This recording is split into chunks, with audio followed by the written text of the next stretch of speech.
Hi అండి. ఈరోజు మా ఇంట్లో చోలే మసాలా కర్రీ చేస్తున్నా అండి. దానికి కావాల్సినవి ఒక వైట్ కర్చీఫ్ తీసుకొని చెక్క, లవంగాలు, ఎండిన ఉసిరికాయ ముక్కలు, ఉప్పు అండి 4 ముక్కలండి, బిర్యానీ ఆకు 2, అల్లం వెల్లుల్లి, పచ్చిమిరపకాయలు 4 ఉల్లిపాయలు, 4 టమాటోలు అన్నీ అవి మూట కట్టేసి దాంట్లో శనగలలో వేసి వాటర్ పోసి కొంచెం ఉప్పు వేసుకోవాలండి. అవి బాగా మెత్తగా ఉడకనివ్వాలి. అవి అల్లం వెల్లుల్లి పచ్చిమిర్చి అన్నీ కలిపి కొంచెం లైట్గా ఉప్పు వేసుకొని మిక్సీ పట్టుకోవాలండి.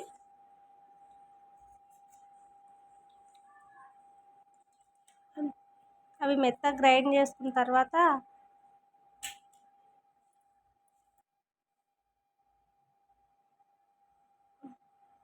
పెన్నం పెట్టుకొని ఆయిల్ వేసేసి దాంట్లో ఆయిల్ బాగా వేగిన తర్వాత జీలకర్ర వేసి మనం మిక్సీ పట్టుకున్న పేస్టు వేసేసి బాగా ఫ్రై చేయాలండి. రెడ్గా రావాలి.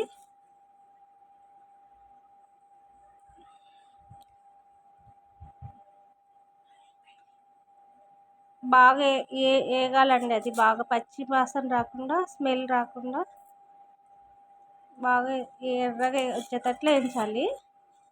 దాని తర్వాత టమాటో పేస్ట్ అండి, దాన్ని మిక్సీ పట్టుకొని ఇవి ఉడికిన శనగలు అన్నీ దాంట్లో వేసేసి బాగా కలపాలండి.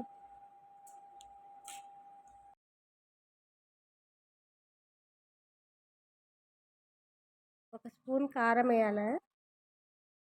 కారం వేసిన తర్వాత కొంచెం ధనియాల పొడి, చోలే మసాలా పౌడర్ అది 1 స్పూన్, తర్వాత 2 టీ స్పూన్లు నెయ్యి,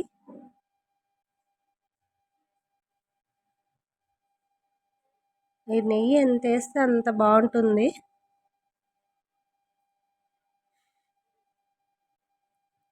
కొంచెం కొత్తిమీర,